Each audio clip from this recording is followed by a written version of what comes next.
Hello, and welcome to episode 100 of the Inventive Marketing Club. 100, can you believe that? We're here every week to help you build a better marketing strategy. Now, as this is a special episode, we wanted to do something special. So get ready for an unforgettable journey as we unveil a remarkable film in this classic tale of resilience. Our protagonists face adversity, but with effort and inspiration, triumph prevails. From my childhood love of creating plays recorded on audio tape to a university experiment to recreate a scene from the illustrious Mos Eisley Cantina within the Star Wars universe as a radio play, I've always been drawn to unconventional storytelling. My lifelong dream was to craft a captivating narrative using stock images and other marketing resources, but time constraints always held me back. Now, after countless hours of human and robot effort, we proudly present our feature presentation. Prepare to be mesmerized as creativity and ingenuity blend seamlessly before your eyes. Step into a world where imagination and reality intertwine as we embark on a cinematic adventure unlike any other that will leave an indelible mark upon your souls. Welcome to the Marketing Marvels. In a generation where AI is starting to take over the world, we asked a chatbot to write us a script on the benefits of business marketing. It wrote something that was a bit rubbish. So we tweaked it to make it a bit less rubbish.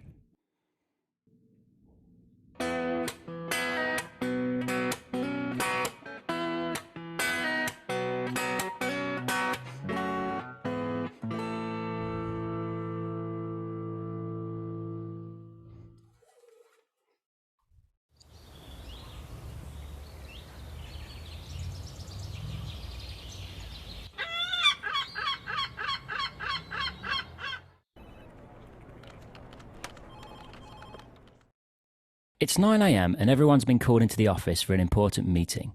Jack, the company accountant, looks up gravely as he shares some bad news about the company's product sales. I'm afraid I've got some bad news. We're just not making any sales. Sue, the sales rep, provides some additional colour to Jack's news. We only had one order last week, and that was from Jim's friend testing the website. Jim, the business owner, is optimistic that they can turn things around. Things carry on, will be sunk in a few months.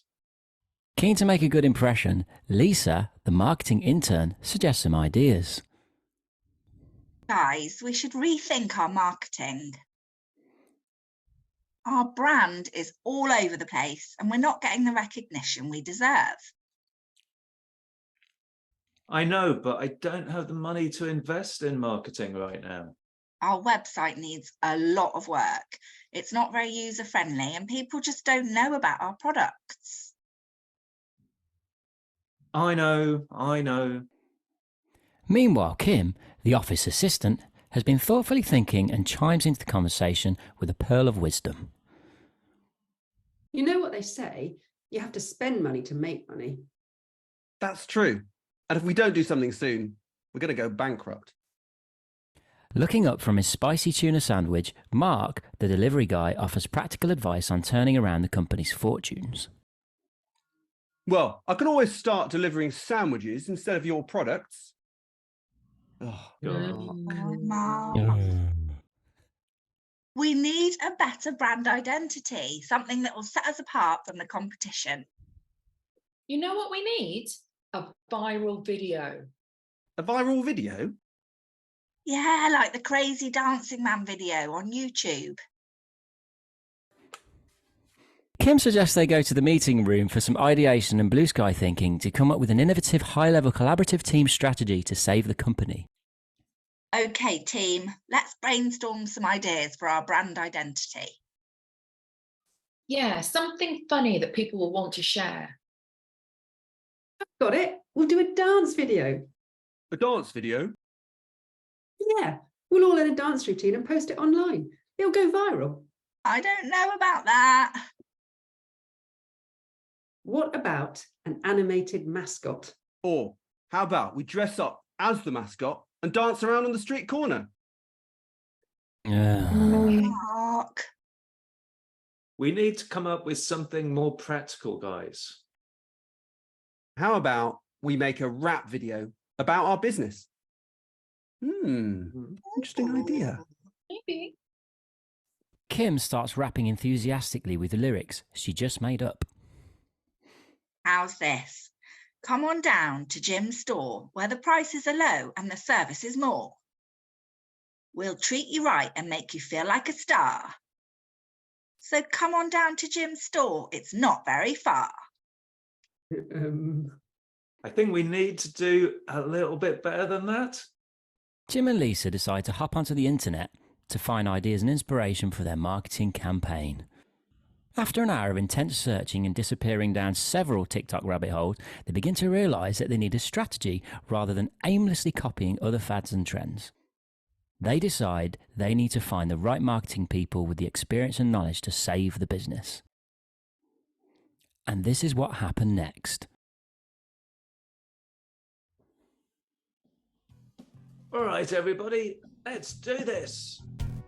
Listen up, y'all. We've a story to tell about the importance of marketing. We're here to sell. It's all about branding. Got to stand out from the rest. If you want to be successful, you've got to be the best. Marketing is the key to getting your name out there. Without it, you'll be stuck, going nowhere. Got to make a splash, got to make some noise, got to get people excited about buying our toys. It's not just about the product, it's about the whole brand. Got to make sure everything is cohesive. Got to make it grand. So listen up, business owners. Take our advice. Invest in marketing. It's the best way to thrive. That was dope, guys. Can't wait to put this on our website. This is going to be our new anthem. Let's go out there and make some sales. Wow, what a difference it makes working with real marketing experts. 2 weeks later. Thanks for convincing me to invest in our brand. We're finally back on the right track. And we're making a profit. We in no way suggest or imply that performing a cheesy rap video will drive you more sales for your business, although you never know.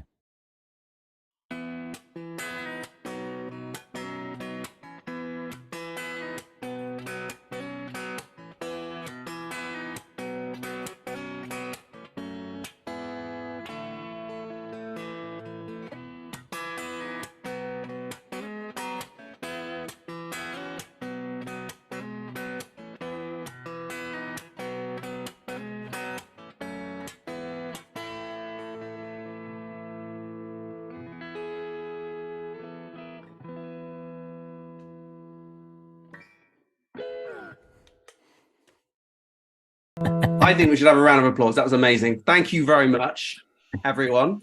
I'm going to, it's weird actually clapping because you'd imagine to hear everyone else. What I'm going to do is let's stop sharing so we can see you all and we'll just chat about that experience we just had together.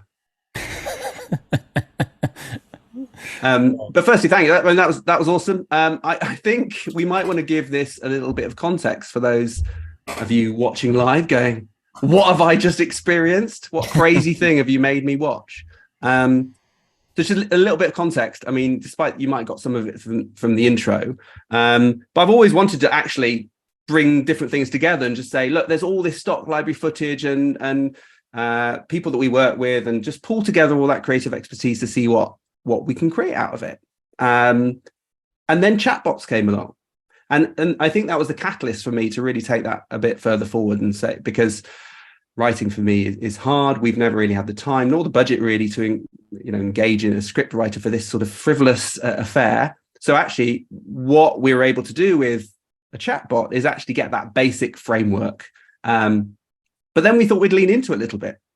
And we might share this in some other coming episodes. But what the chatbot produced was a script. In fact, it produced two separate scripts, which didn't really have a nice ending to either one of them. So we brought those together and had to make some severe edits really to make it work. But we kind of left the dryness in that the bot gave us. It gave us a structure. It gave us characters. It gave us at least a gender diversity balance between all the characters. It was some good bones of something there, but as you may have seen going through it, it was actually quite confused between what a brand is and what a viral video is. It's just sort of mashing all these things together. So ultimately we needed to do more work to do that. But thank you to everyone who's taken part. I know we didn't give you much notice. We didn't really give you much idea about exactly what it's going to be about until half an hour before we started recording. So thank you for sort of trusting us in this. How did you think it went? Who wants to laugh first? Great. I enjoyed it. Yeah. Good fun. Reminds me of doing, I don't know, like when I did drama at school or something like that, you know, with an instrument in my hand. So just, yeah. Yeah, it's good. Actually, you stepped in at the last minute to be our narrator, and I think you did it very well. You've also got all the audio equipment for it, and I think that made it quite fun. That was very good. And I think for me, the process is, you know, certainly when we did the first rehearsal, everyone didn't know exactly quite what they were doing, and they did it admirably. And I noticed you stepped up. There were more character voices. You're really sort of putting more into it. I love that. What about you, Jonathan? How do you think it went?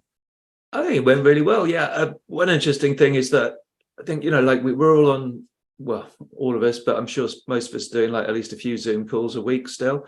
And this is like really innovative use of Zoom, isn't it? It's great with the backgrounds and the music in particular and the narration, and actually putting on something like this. It shows that you're 98%, if I can put that figure on it, of usual sort of like boring Zoom calls. It doesn't have to be that way. No, were you saying for all your Zoom meetings, you're going to do this sort of format on the going forward? Well, yeah, I mean, obviously it's only applicable for certain kind of things, but it does at least show the potential. And I think let's say that you're doing something like a presentation around any sort of training, really, for example, then you could introduce sound effects and music and that sort of stuff, and maybe a bit of narration. Why not? Yeah, absolutely. And while I could get a lot of this stuff off, we used Envato elements to get a lot of the stock. All the people were stock images, which I then treated. So I had to go and treat them in this sort of comic strip style. You can get all of that, but actually having the live performance from you guys was brilliant. And the music as well, and bring it in. And what we're planning to do is take this and sort of edit it together and make it a bit more cohesive, because we did find the challenge of doing this over Zoom is the delay. Certainly from when I go next on the slide to when you can actually see that slide and respond, and that's going to kick back in. That's a bit of a delay on there, but you know, we can get rid of that. But actually it worked pretty well. I think once you're aware of the timing and where you sat, I think actually that worked really well in the end. My internet went completely halfway through. Did it? It came back just as I was had to narrate. So I have no idea how that sat into the whole thing in real terms, if you know what I mean. I didn't notice. Didn't notice at all. It just went. I just saw it go. I was like, there it goes again. I knew that would happen. But it came back fine. So well, like a true professional, you just carried on regardless. It worked. Yeah, it's absolutely fine. Libby, what do you think? So like I mean, this isn't, you know, this is a bit of fun. This is just pulling some things together. And yet genuinely, I have wanted to use stock footage to create something. I'd say slightly better than this in terms of story, but I think it's an experiment in terms of, let's see what we can do in terms of pushing the boundaries Yeah, absolutely. I think, I co-own a digital marketing agency. That's how I know Ben. And we specialise in paid advertising across Meta and Google, etc. So I'm obviously very interested in how AI is going to play out within that role. But I'm also heavily involved in Bath Carnival. So I'm on the management team for organising the huge day that we just had literally on Saturday, where we take over the whole of Bath. We do a big free party in Sydney Gardens, and then there's a ginormous procession that goes through the town. And a couple of weeks prior to that, I was at the Creative Bath Awards, which we won, by the way. We won our category and we were overall winners as Bath Carnival. Awesome. But what was really interesting there is, obviously it's Creative Bath Awards, so it was full of artists, writers, puppeteers, publishers, a very room full of very, very creative people. And the host at the start of the night mentioned AI, and there was a massive boo. The whole room was like, boo. And then about halfway through, a creative tech agency won an award, and they stood up and their speech was all about AI. They were like, we realize this is really unpopular in this room, but actually, as a creative also working in tech, we're really excited about how we can use it for creative opportunities. And for all of you, like how we can combine the two and blend it. It's not kind of going to be at the detriment of creativity, which is what I think we're all afraid of. It actually can benefit it as well. I'm not being as articulate as they were, but they did an incredible defensive speech of AI and how they're excited company about was it. called. Do you remember the name of that company? I can't off the top of my head. I'll let you know after. Let us know. We'll make sure it's in the notes. Yeah. It's interesting you say, so this would never have happened if I didn't have a script. I always thought if I can get a script, like with a radio play. So my friends at university, we could do the radio play. We did the proper stereo separation, walking around. We did all the Foley effects. We could do all of that. We could edit it. We could put it together. We just didn't. We didn't have anyone who could write the script, so that's why we picked the Star Wars one. So if you don't, it kind of unlocks things. So if you don't have that person in your team, whatever it might be, because it's going to help unlock that particular area. And so this would never happen. Now I wouldn't use this script to create anything, because it's just, I mean, actually as a script, there's a story arc in there, but it's not good enough to use. It's not interesting enough. It's like, I think you as characters have brought the life to it, the interest to it. But it would never have happened. We would never have that framework to start working on.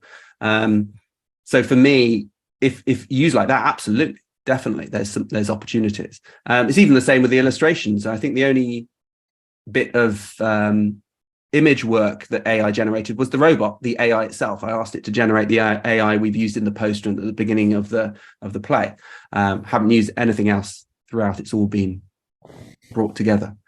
Catherine, what do you think? I know we've spoken before about AI and actually more in just strictly in a copywriting sense, but how are you sort of feeling it now, maybe months on, seeing how people are using it?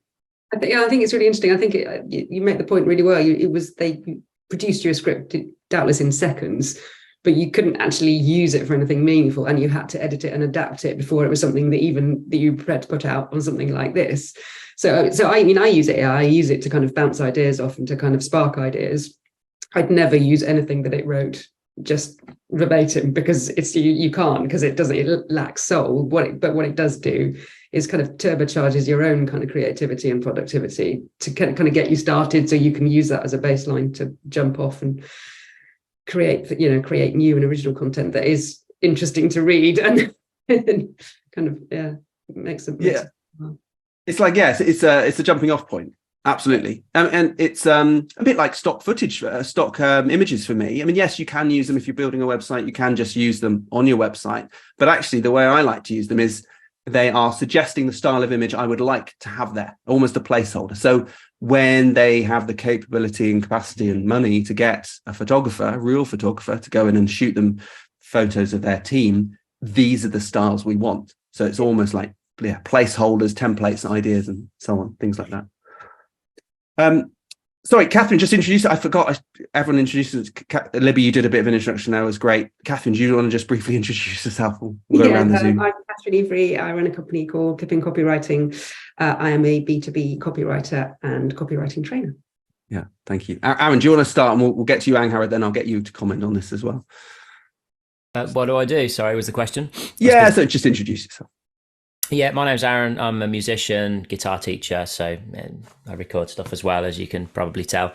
So all of your musical needs, if it involves singing, if it involves a guitar, if it involves recording, if it involves teaching, then that's me.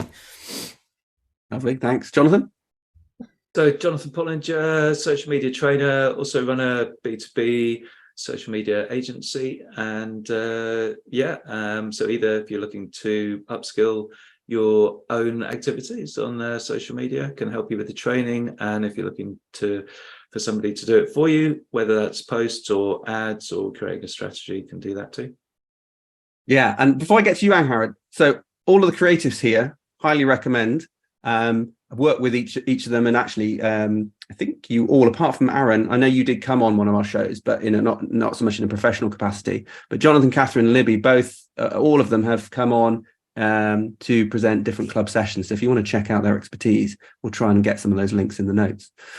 Angharad, now you're slightly different in terms that you're a business owner or multiple business owners. You do a lot of things now. Tell us a little about what you do, your company, and then maybe a commentary on what's happened here that you turned up for this morning and went, whoa, I'm doing that, am I?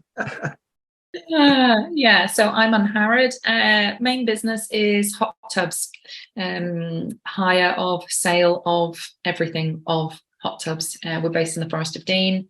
That's a lie, actually. We have got a showroom in the Forest of Dean and one in Evesham. So yeah, literally hot tubs, saunas, swim spas, garden furniture, pergolas, anything you could possibly want to upgrade your life, I probably sell it. And yeah, that's pretty much. I run a small business community over in the Forest of Dean as well, Local Business Rocks, which is a very small but friendly and supportive gang, which is awesome to be part of. So yeah, I'm a member. You are. And what have I experienced this morning? I'm still not really sure. It was good fun. I think we should be embracing AI, because I think if we don't, it will just steamroller over the top of us and others will learn and use it and we will be left in its dust. I'm not entirely convinced everything that it does is correct. We've played around a little bit with it. And it's been really interesting, ask it lots of questions about, how's best to sell hot tubs? How do you think we should market swim spas? It comes up with all the answers and all the correct answers. Like Catherine says, not something you'd actually want to publish per se, but pretty informative and quite helpful from that perspective. So yeah, and this took me back to school. I almost felt like I got a bit of noise in my background, so I was muting myself on and off, but it felt like I was pressing the button on the tape player, the recorder, record, play. So there you go. I took myself back to my childhood. So thank you for that. I'm glad I could do that for you. I think, is anything else we want to cover in terms of the ideas in terms of future explorations, other things we could do in the future, or any interesting creative marketing ideas that you've done that you want to share? Or should we wrap it up? That's enough. Now we need a break. We need a breather and reflect on what happened this morning. Great. Yeah. I take it's the latter. Yeah, a cup of tea. Yeah. That was brilliant. I mean, both Claire and I have pulled this together with obviously the help of chatbot as the seed, the stimulation. I think what we might do is talk about what the seed idea that Claire actually gave it to begin with. It might be nice to explore the work we went through in terms of pulling this together, because there's a lot of work. I mean, the whole the visuals were created in Keynote. In fact, actually, just last episode, I did a whole presentation on how to use Keynote, and we teased a few of the things we were doing in this. But it's amazing. I hope it comes across quite well, but it's really good in terms of doing quite sophisticated animation. If you want to do transitions between things, it's very good at doing that. So we produced the whole thing in Keynote, and then these lovely folks did all the narration, voicing and Aaron, music over the top, and stepping in. Thank you very much at the last minute to be our narrator. Cool. Well, thank you very much. What we'll probably do is stop the live stream. So thank you very much to everyone who's watching. We are going to create a proper recording of this and pull together, make it nice and tight. It'll be something we can all treasure forever. And I look forward to doing more of these things. We did a Christmas show. I know Angharad, you were on that. We did a Christmas show. You were on it as well, Jonathan. You all came dressed up. It was brilliant. So we did a Christmas show last Christmas. And I think every now and then it'd be good to do just something wildly different, where it's an experiment, where things could go wrong, because without that, we're never going to push boundaries and learn and have fun, which is the most important thing. So thank you very much to you all. Just before I sign off, basically, thank you very much for watching, and we'll have another episode next week, but it won't be as exciting as this one. Goodbye, everyone. Bye-bye.